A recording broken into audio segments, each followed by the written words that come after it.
ರಿಲಯನ್ಸ್ ಮಾರ್ಟಲ್ಲಿ ಹಸಿರು ಕಾಯಿ ಟೊಮ್ಯಾಟೊ ಆರಿಸ್ಕೊಳ್ತಾ ಇದ್ದೆ. ಅಲ್ಲಿಯ ಸೇಲ್ಸ್ಮನ್ ಒಬ್ಬ ಕೇಳ್ದ, ಏನು ಮೇಡಮ್ ಕಾಯಿ ಆರಿಸ್ತಿರಲ್ಲ ಅಂತ. ಹೌದು ಮಗ, ಅದು ತುಂಬ ಆರೋಗ್ಯಕರ.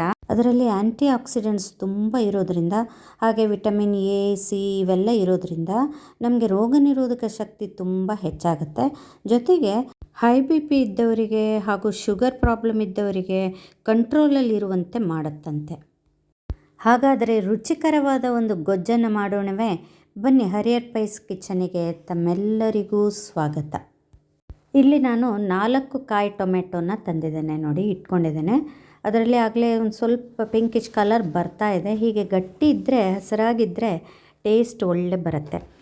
ಸರಿ, ಆ ಕಾಯಿಗೆ ತಕ್ಕನಾಗಿ ನಾನು ಒಂದು 10 ಖಾರವಾದ ಹಸಿಮೆಣಸನ್ನು ತೊಗೊಂಡಿದ್ದೇನೆ, ಫ್ರೆಶ್ ಆಗಿರುವಂಥದ್ದು. ಆಮೇಲೆ 1 ಕಟ್ಟಷ್ಟು ಕೊತ್ತಂಬರಿ ಸೊಪ್ಪು ತೊಳೆದು ಹೆಚ್ಚಿಟ್ಕೊಂಡಿದ್ದೇನೆ. ಒಂದು 100 ಗ್ರಾಮ್ ಅಷ್ಟು ಬೆಲ್ಲವನ್ನು ತೊಗೊಂಡಿದ್ದೇನೆ. ಆಮೇಲೆ 1 ಹಿಡಿಯಷ್ಟು ನೆಲಗಡಲೆ ಬೇಕು, ಇದಕ್ಕೆ ಭಾಳ ಟೇಸ್ಟ್ ಬರುತ್ತೆ.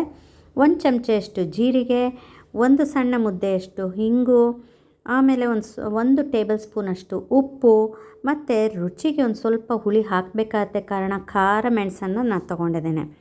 ಸೊ ಟೊಮೆಟೊ ಹುಳಿ ಸಾಕಾಗೋದು. ಎಲ್ಲವನ್ನು ಈಗ ಹೇಗೆ ಬಳಸ್ಕೊಳ್ಳೋದು ನೋಡೋಣ. ಒಂದು ಸಣ್ಣ ಬಾಣಲೆಯಲ್ಲಿ ಒಂದು ಸ್ವಲ್ಪ ಎಣ್ಣೆ ತೊಗೊಂಡು ನೆಲಗಡಲೆಯನ್ನು ಹುರ್ಕೊಳ್ಳೋಣ ಎಣ್ಣೆಯಲ್ಲಿ. ಅದು ಸ್ವಲ್ಪ ಬಾಡಿ ಕಲರ್ ಚೇಂಜ್ ಆಗ್ತಾ ಇದೆ ಎನ್ನುವಾಗ ಜೀರಿಗೆ ಹಾಕ್ಕೊಳ್ಳೋಣ. ಜೀರಿಗೆ ಮತ್ತು ಅದು ಎರಡೂ ಚೆನ್ನಾಗಿ ಫ್ರೈ ಆಗಿ ಬರಬೇಕು. ನಂತರ ನಾವು ಉಳಿದಂಥ ಹಸಿ ಅಂಶಗಳನ್ನು ಹಾಕೋಕ್ಕಾಗತ್ತೆ. ಈಗ ಹಿಂಗನ್ನು ಹಾಕ್ತಾ ಇದ್ದೇನೆ, ಅದು ಸಹಿತ ಅದರಲ್ಲಿ ಮೆಲ್ಟಾಗಿ ಬರಬೇಕು, ಆಮೇಲೆ ಗಟ್ಟಿ ಆಗುತ್ತೆ. ಹಸಿರು ಮೆಣಸು ಮತ್ತು ಕೊತ್ತಂಬರಿ ಸೊಪ್ಪು, ಟೊಮ್ಯಾಟೊ ಎಲ್ಲವನ್ನು ಈಗ ಟೊಮೆಟೊ ಹೆಚ್ಚಿಟ್ಕೊಂಡಿದ್ದೇನೆ ನೋಡಿ, ಅದೆಲ್ಲವನ್ನು ಹಾಕಿ ಒಂದು ಸ್ವಲ್ಪ ಬಾಡಿಸ್ಕೋಬೇಕು. ಜಾಸ್ತಿ ಏನು ಬೇಯಿಸ್ಕೋಬೇಕಾಗಿಲ್ಲ, ಬಾಡಿಸ್ಕೊಂಡ್ರೆ ಸಾಕು. ಕೊತ್ತಂಬರಿ ಸೊಪ್ಪು ಹಾಕಿದ್ದೇನೆ, ಈಗ ಮುಚ್ಚಿಟ್ಬಿಟ್ರೆ ತಣ್ಣಕ್ಕಾಗುತ್ತೆ. ಆಮೇಲೆ ಮಿಕ್ಸಿಗೆ ಹಾಕಿ ನಾವು ಡೈರೆಕ್ಟಾಗಿ ನೋಡಿ ತಣ್ಣಕ್ಕಾಗಿದೆ. ಈಗ ಮಿಕ್ಸಿಗೆ ಹಾಕ್ತಾ ಇದ್ದೇನೆ, ಡೈರೆಕ್ಟಾಗಿ ರುಬ್ಕೊಂಡ್ರೆ ಆಯಿತು, ಅಷ್ಟೇ. ಎಲ್ಲವನ್ನು ಒಟ್ಟಿಗೆ ಹಾಕಿ ರುಬ್ಬುವಂಥದ್ದು. ಬೆಲ್ಲವೂ ಸಹಿತ ಹಾಕಿಬಿಡ್ತೇನೆ. ಸೊ ಅಲ್ಲಿ ನಮಗೆ ನೀರು ಹಾಕುವ ಅಗತ್ಯ ಬೀಳಲ್ಲ. ಟೊಮ್ಯಾಟೊ ನೀರಿನ ಅಂಶ ಇದೆ, ಮತ್ತು ಬೆಲ್ಲ ಉಪ್ಪು ಎಲ್ಲ ನೀರು ಬಿಡುತ್ತೆ. ಹಾಗಾಗಿ ನೇರವಾಗಿ ರುಬ್ಬಿ ತರುವಂಥದ್ದು. ನೈಸಾಗಿ ರುಬ್ಬಿದಷ್ಟು ಗೊಜ್ಜು ಟೇಸ್ಟ್ ಅನಿಸುತ್ತೆ. ನೋಡಿ ಎಷ್ಟು ನೈಸಾಗಿದೆ.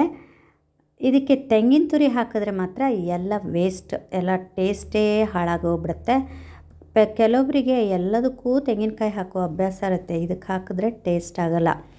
ಈಗ ಒಗ್ಗರಣೆ ಮಾಡಿದ್ದು ರೆಡಿಯಾಗಿದೆ, ಅದನ್ನು ಹಾಕ್ತಾ ಇದ್ದೇನೆ.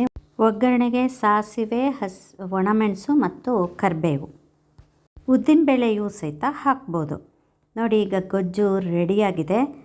ಕಲ್ಲರ್ ಟೆಕ್ಸ್ಚರ್ ನೋಡಿದ್ರೇ ಸೇವಿಸೋಣ ಅನಿಸುತ್ತಲ್ವ. ಊಟದ ಜೊತೆಗೆ ಒಳ್ಳೆ ಕಾಂಬಿನೇಷನು. ಒಂದು ಸ್ವಲ್ಪ ಹಾಕ್ಕೊಂಡ್ರೆ ಸಾಕು, ಮತ್ತೆ ತೊಗೊಳ್ಳೋಣ ಅನಿಸುತ್ತೆ, ಅಷ್ಟು ರುಚಿಯಾಗಿರುತ್ತೆ. ಊಟವೂ ಚೆನ್ನಾಗಿ ಸೇರುತ್ತೆ, ಮತ್ತು ಆರೋಗ್ಯಕರವೂ ಹೌದು ಅಂತ ಹೇಳಿದ್ದೀನಿ ತಾನೆ. ಸೊ ನಮಗೆ ಕಾಯಿ ಟೊಮೆಟೊ ಸಿಗೋದೇ ಕಷ್ಟ, ಸಿಕ್ಕರೆ ಮಾತ್ರ ಈ ಗೊಜ್ಜನ್ನು ಮಾಡಿ ತಿನ್ನಿ, ಅಷ್ಟು ಖುಷಿಯಾಗುತ್ತೆ. ಮನೆಯಲ್ಲೇ ಬೆಳೆಸುವವ್ರಿಗಂತೂ ಏನೂ ತೊಂದರೆ ಇಲ್ಲ.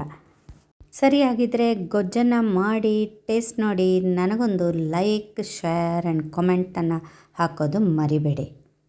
Thank you.